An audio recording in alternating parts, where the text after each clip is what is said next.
Bonjour à toutes et à tous et bienvenue sur WOMAT. Donc après avoir vu la partie théorique sur les slides, nous allons essayer de pratiquer un peu et d'aborder la notion de variable.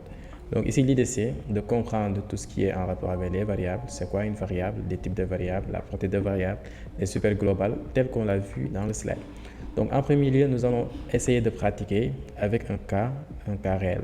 Donc imaginez, vous êtes un stagiaire et votre maître de stage vous demande de créer une page PHP qui va afficher un peu un profil utilisateur, donc basé sur des variables, des constantes et peut-être des super variables, des super globales. Alors, nous, ce qu'on va faire en premier lieu, on va ouvrir notre VS Code et créer notre page index.php, ou bien on va spécifier en le nommant profil.php.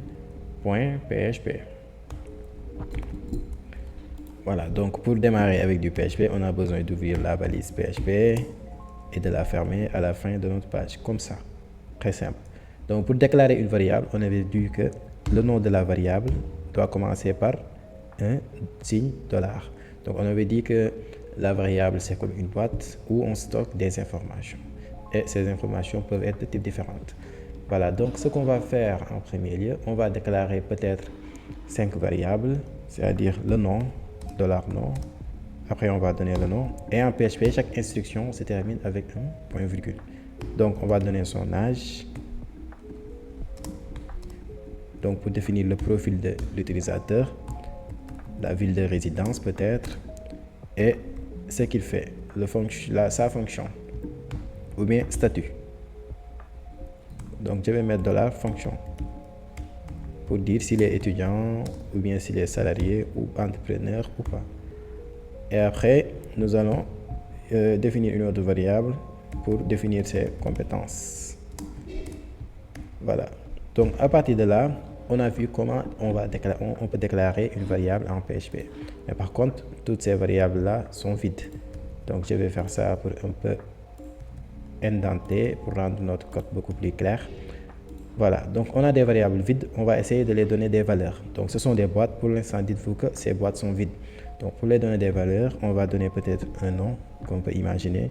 Comme nom, je vais mettre Ngor. Ngor, il a 22 ans comme âge. Et Ngor, il habite à Thiès. Ngor, il est étudiant.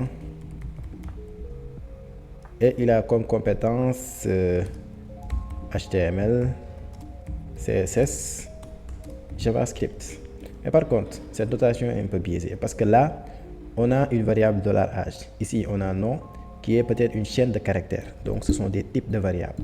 Donc, comme type de variable, comme vous l'avez vu, on a des chaînes de caractères, des strings, les integers entiers, les booléens, les tableaux, et ainsi de suite, comme vous l'avez vu. Donc là, cette variable entière, on ne doit pas mettre les guillemets. Thiès est chaîne de caractères, on laisse les guillemets. Étudiant en chaîne de caractères, on laisse les guillemets. Mais par contre, ici, on a 3 valeurs. Donc, si on l'écrit comme ça, on va le considérer comme une chaîne de caractères. Mais nous voulons que ça soit un tableau. Donc, dans ce cas, on va faire ça. Après, on va revenir sur les tableaux en PHP. Mais pour le moment, notez que si on fait ça, on a un tableau qui va stocker des informations et le transmettre à la variable $compétence. Maintenant, il y a une instruction echo qui nous permet d'afficher des variables avec PHP. Donc, ce qu'on va faire un echo et on va mettre un $nom. Je vais dupliquer, Shift Alt flèche bas. Donc, je vais prendre le $âge. On va afficher l'âge,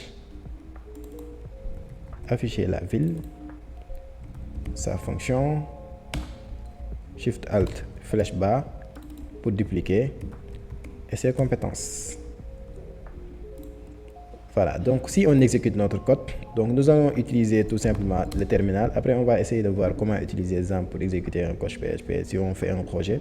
Mais pour le moment, nous allons utiliser XAMPP. Donc, on vient au niveau de notre terminal ici. On se rassure qu'on est dans le dossier. Donc, on va exécuter le profil.php. Là, nous avons une erreur à la ligne 14. Donc, compétences, donc c'est un tableau. On va le commenter pour voir. Après, on va y revenir. Voilà, donc ici on a Ngor, 22 ans, Thiès, étudiant. L'affichage n'est pas top. Donc ce qu'on va faire, on va essayer de mettre en place des retours à la ligne. Donc